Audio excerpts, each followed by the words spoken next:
உங்களுக்கு தெரியுமா? 1967 லண்டனில் உலகத்திலேயே முதல் ஏடிஎம் வந்தது. அப்போ அது பணம் எடுக்க மட்டுமே பயன்படுத்தப்பட்டது. 1970களில் மக்கள் கார்டை வைத்து பணம் எடுக்க ஆரம்பிச்சாங்க. ஆனால் பணத்தை நிலையாக கைகளில் சேமிக்க முடியவில்லை.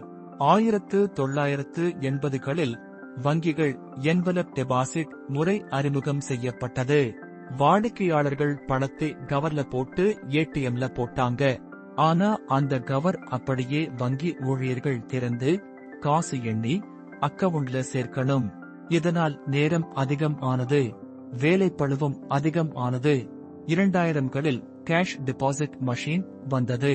அதில் பணம் ஏடிஎம்ல போட்டவுடனே கணக்கில் உடனே சேர்ந்துவிட்டது. 2010க்கு பிறகு புதிய தொழில்நுட்பம் வந்தது, கேஷ் ரீசைக்ளர் மெஷின். அதே மெஷின்ல பணம் வைச்சும் எடுக்கவும் முடிந்தது.